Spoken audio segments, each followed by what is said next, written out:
दोस्तों, अगर आप भी रविचंद्रन अश्विन और मोहम्मद सिराज को बेहतरीन गेंदबाज मानते हैं तो इस वीडियो को लाइक जरूर कीजिएगा। दोस्तों, वेस्टइंडीज के खिलाफ दूसरे टेस्ट के अंतिम दिन रविचंद्रन अश्विन, रविंद्र जडेजा और मोहम्मद सिराज ने खौफनाक गेंदबाजी कर भारत को दिलाई रोमांचक जीत। जी हां दोस्तों, भारत और वेस्टइंडीज के बीच खेले गए दूसरे टेस्ट मुकाबले के अंतिम दिन रविचंद्रन अश्विन, रविंद्र जडेजा और मोहम्मद सिराज ने अपनी घातक गेंदबाजी से इस कदर कोहराम मचाया जिसके सामने वेस्टइंडीज का बल्लेबाजी क्रम सूखे पत्तों की तरह झड़ गया। तो आखिरकार कैसे भारतीय गेंदबाजों ने वेस्टइंडीज के बल्लेबाजों को नेस्तो नाबूद कर दिया, भारत को रोमांच से परिपूर्ण जीत दिलाई, ये तो हम आपको बताएंगे ही। साथ ही साथ इस रोमांचक मुकाबले की पूरी हाईलाइट का वीडियो भी हम आपको दिखाने वाले हैं, तो वीडियो को एंड तक जरूर देखिएगा। लेकिन उससे पहले आपको क्या लगता है, रविचंद्रन अश्विन, रविंद्र जडेजा और मोहम्मद सिराज में कौन बेहतरीन गेंदबाज है? हमें अपने जवाब कमेंट में जरूर बताइए। दोस्तों, भारत और वेस्टइंडीज के बीच पोर्ट ऑफ स्पेन के क्वींस पार्क ओवल स्टेडियम पर दूसरा टेस्ट मुकाबला रोमांचक अंदाज से खेला जा रहा है, जहां पर इस मुकाबले में भारतीय टीम के कप्तान ने टॉस हारकर पहली बल्लेबाजी करते हुए दूसरे दिन दूसरे सत्र की समाप्ति तक 438 रन पर 3 विकेट दे दिया था। हालांकि इसका पीछा करने के लिए उतरी वेस्टइंडीज की टीम ने तीसरे दिन की समाप्ति तक 229 रन 5 विकेट के नुकसान पर बनाए थे और इस दौरान अथनाजे 37 और जेसन होल्डर 11 रन बनाकर नाबाद रहे। तो वहीं 108वें ओवर के साथ तीसरे दिन की समाप्ति हो जाती है। वहीं जब तीसरे दिन के बाद चौथे दिन का खेल शुरू हुआ तो वेस्टइंडीज के बल्लेबाज मात्र 26 रन ही जोड़ पाए थे और 255 पर वेस्टइंडीज के लिए पूर्ण तरीके से ऑल आउट हो गए। इस दौरान भारतीय टीम की तरफ से मोहम्मद सिराज ने सर्वाधिक 5, तो वहीं रविंद्र जडेजा और मुकेश कुमार ने 2-2 विकेट हासिल किए। इसके अलावा रविचंद्रन अश्विन को 1 विकेट मिलता है। तो वहीं 183 रनों की बढ़त को और भी ज्यादा मजबूत करने के लिए भारतीय टीम जब दूसरी पारी में बल्लेबाजी के लिए आई तो 24 ओवरों में विस्फोटक बल्लेबाजी कर 181 रन 2 विकेट के नुकसान पर बनाकर पारी को घोषित कर दिया और इस दौरान रोहित शर्मा ने 57 तो यशस्वी जायसवाल ने 38 रनों की पारी खेली। इसके अलावा शुभमन गिल ने 29 और ईशान किशन ने 52 रनों की नाबाद पारी खेली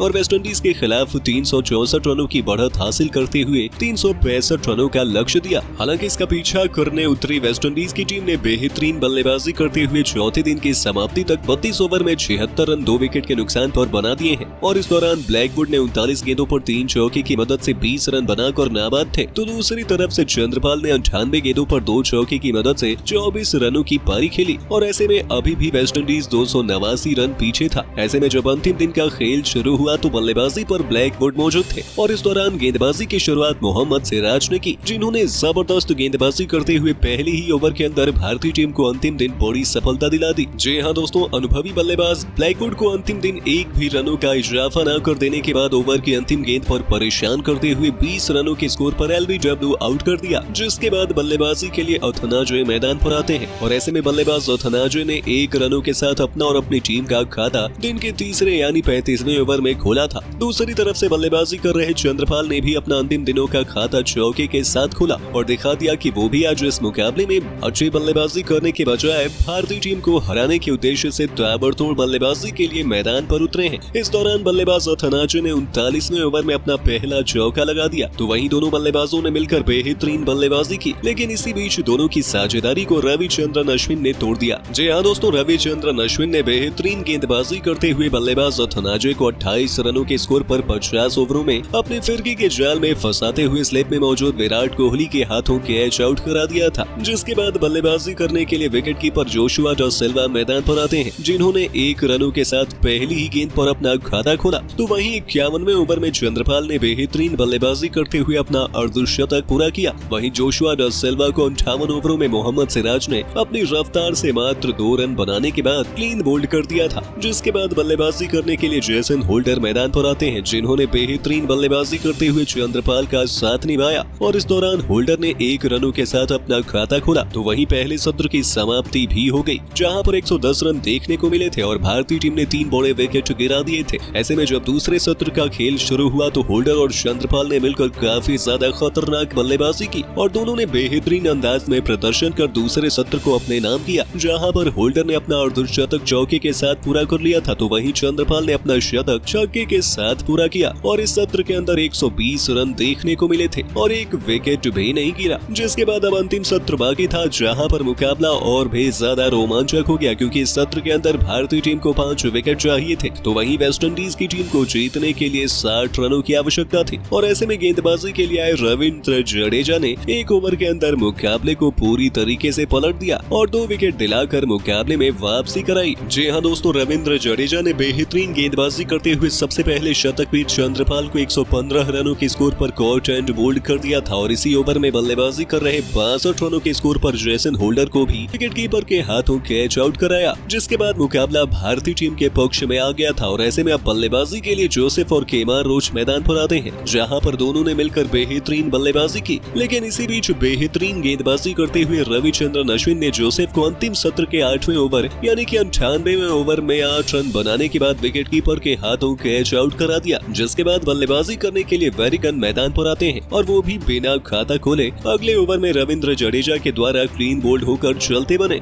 जिसके बाद बल्लेबाजी करने आए अंतिम खिलाड़ी गैब्रियल 2 रन बनाकर मोहम्मद सिराज के सामने 100 ओवर में क्लीन बोल्ड हो गए थे और इसी के साथ 40 रनों के अंतर से भारतीय टीम इस मैच को जीत गई है। दोस्तों, भारत और वेस्टइंडीज के बीच क्वींस पार्क ओवल में खेले जा रहे दूसरे टेस्ट मैच में रोमांच ने अपनी सारी हदों को पार कर दिया है। जहां वेस्टइंडीज का आत्मसम्मान दांव पर लगा हुआ था, तो वहीं टीम इंडिया ने एक बार फिर बताया कि आखिर क्यों वो दुनिया की सबसे घातक टीम है। पहले रोहित ने 80 रनों की पारी खेलकर उनके गेंदबाजों को जमकर धोया। यशस्वी जायसवाल ने भी तूफानी अर्धशतक पूरा किया। उन दोनों के बीच 122 रनों की शतकीय पार्टनरशिप ने भारतीय टीम को धाकड़ शुरुआत दिलाई। हालांकि उसके बाद वेस्टइंडीज ने भी वापसी का शंखनाद किया और उन्होंने एक के बाद एक यशस्वी तो फिर गिल और कप्तान रोहित शर्मा को भी पवेलियन की राह दिखाए। यहाँ तक कि रहाणे भी कुछ नहीं कर सके। जब ऐसा लगा था कि भारतीय टीम मुसीबतों के दलदल में फंस चुकी है, तब टीम इंडिया की बैकबोन किंग कोहली ने एक बार फिर हमारी लाज बचाई। जी हाँ दोस्तों, जब विराट कोहली ने मोर्चा संभाला तब गेंदबाजों की शामत ही आ गई थी। पहले दिन का खेल खत्म होने तक उन्होंने रविंद्र जडेजा के साथ मिलकर शतकीय पार्टनरशिप निभाई थी, तो जाने से पहले उन्होंने दिन का खेल खत्म होने तक 8 बेहतरीन चौकी की बदौलत 87 रनों की आतिशी पारी खेले, जिसके दम पर टीम इंडिया 84 ओवरों में 288 रन बनाए थे। रविंद्र जडेजा 36 रन बनाकर उनका बखूबी साथ निभा रहे थे, जिसे देखकर ही अंदाजा हो गया था कि दूसरे दिन वेस्टइंडीज की शामत आने वाली है और ऐसा ही कुछ नजारा हमें देखने को मिला। हालांकि इन दोनों खिलाड़ियों ने ज्यादा आक्रामक शुरुआत नहीं की। दोनों सूझबूझकर अपनी पारी को आगे बढ़ा रहे थे, क्योंकि बीच से गेंदबाजों को अच्छी खासी मदद मिल रही थी। वहीं विराट भी अपने शतक के बेहद करीब थे। देखते ही देखते इन दोनों खिलाड़ियों ने कब टीम इंडिया को 300 रनों के पार पहुंचा दिया, पता ही नहीं चला।